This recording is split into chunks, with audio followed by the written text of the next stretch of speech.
नमस्कार. श्री स्वामी समर्थ. येळकोट येळकोट, जय मल्हार. खंडोबा चंपाषष्ठीनिमित्त 6 दिवसांची भक्तिमय शृंखला, यामध्ये सर्वांचं मनःपूर्वक स्वागत. आजच्या दिवसामध्ये आपण पाहणार आहोत भक्तीच्या तळापर्यंत, श्रद्धेच्या खोल अर्थापर्यंत आणि मनाच्या परिवर्तनाच्या अंतिम सत्यापर्यंत आपल्याला पोहोचवणारा भाग. आजचा भाग तुम्हाला सांगणार आहे खऱ्या भक्तीचा अर्थ, श्रद्धा का मनाला स्थैर्य देते, आपल्या मनातील मनीमल्ल कोण, चंपाषष्ठी मनाला कशी शुद्ध करते, खंडोबाचा खरा संदेश, परिवर्तन आतून सुरू होते.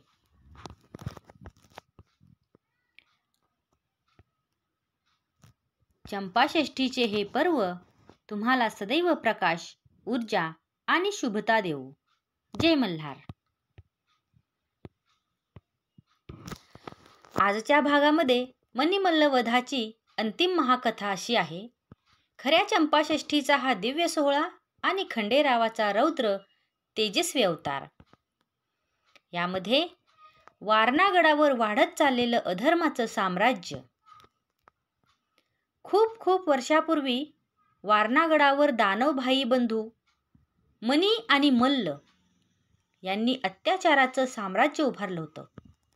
देव, गंधर्व, ऋषीमुनी, गावकरी कुणालाही ते वाचू देत नव्हते.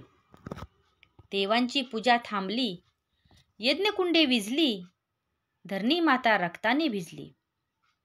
देवांनी ब्रह्मा, विष्णू, महादेवांना विनंती केली, हे प्रभू, आमचे रक्षण करा. त्यावेळी अधर्म संपवण्यासाठी महादेवांनी सोन्याच्या घोड्यावर आरूढ होत श्री खंडोबा मल्हारी हा अवतार धारण केला. देवसेना मागे आणि पुढे वज्राप्रमाणे तेजस्वी, रौद्र, कराल व नरसिंहासारखा महाबली आपला खंडोबा.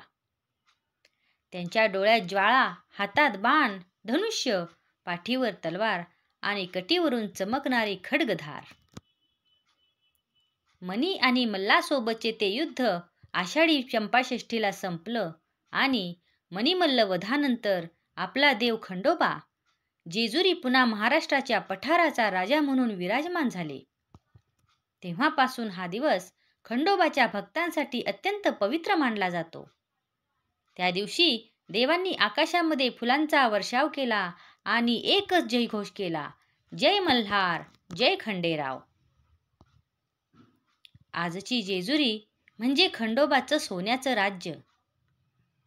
मंदिरात पिवळ्या भंडाऱ्याचा वर्षाव म्हणजे रक्तपाताचे दिवस संपून सोनेरी उजेडाने भरलेलं नवीन युग सुरू झाल्याचं प्रतीक. मनीमल्ल वधाची कथा म्हणजे धर्माचं अंतिम विजय गीत, खंडोबाच्या रौद्र तेजाचं दर्शन, चंपाषष्ठीचा दिव्य अर्थ आणि जेजुरीच्या पवित्रतेची कहाणी. यासोबतच चंपाषष्ठी पर्वाचा खरा आध्यात्मिक अर्थ म्हणजे मनाचा शुद्धीकरण सोहळा, भक्ती, श्रद्धा आणि अंतर्मनातील बदल. भक्ती म्हणजे स्वतःवरचं नियंत्रण, वाईट विचारांवरचा विजय, मनातील हल्लाकल्लोळ शांत करून मी कोण याचं उत्तर शोधणं. बाहेरच्या दानवांचा नाश झाला, आता मनातील दानवांशी सामना करायचा, याचं उत्तर शोधणं. श्रद्धा म्हणजे स्थिर विश्वास जो डगमगत नाही. श्रद्धा हा लहान शब्द आहे, पण अर्थ खूप मोठा आहे. आपला देव खंडोबा म्हणतो, माझा शोध जेजुरीमध्ये नाही, तुमच्या विचारांमध्ये आहे. आणि श्रद्धा म्हणजे खडतर काळात देखील मन खचू न देणारी एक प्रकाशरेषा आहे.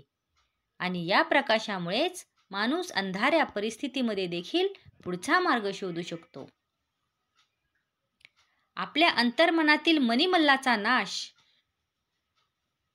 आपल्या मनातही 2 दानव असतात. मनी म्हणजे अहंकार, राग, मत्सर आणि मल्ल म्हणजे भीती, नैराश्य, असुरक्षितता. चंपाषष्ठी म्हणजे मनातील याच नकारात्मकतेचा नाश करण्याचा दिवस.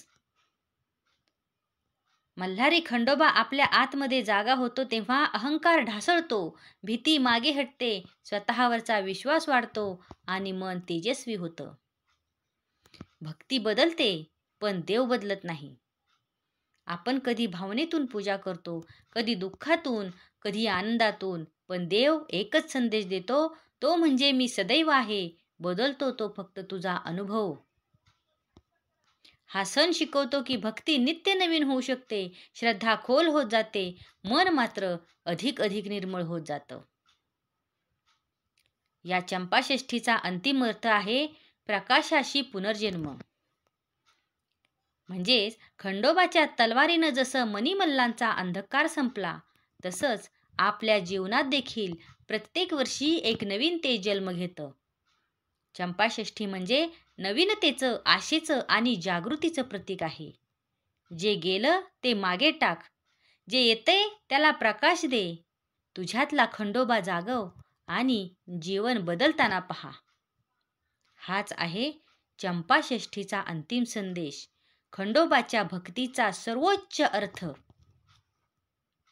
आपल्याला दिवस 6वा शिकवतो, भक्ती मनाला दिशा देते, श्रद्धा मनाला आधार देते, अंतर्मनातील बदल मनाला प्रकाश देतो आणि हे तीनही मिळून खंडेरावांचा आशीर्वाद आपल्याला मिळतो.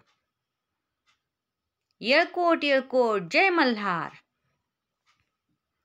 आपली ही चंपाषष्ठीनिमित्त सुरू केलेली 6 दिवसांची मालिका आज समाप्त होत आहे. ही मालिका तुम्हा सर्वांना कशी वाटली हे कमेंट करून नक्की सांगा. कमेंटमध्ये जय मल्हार लिहा आणि आपल्या ब्रह्मांड नायक या चॅनलला सबस्क्राईब करा आणि आवडल्यास ही माहिती जास्तीत जास्त लोकांपर्यंत पोहोचवा. धन्यवाद. श्री स्वामी समर्थ. येळकोट येळकोट, जय मल्हार.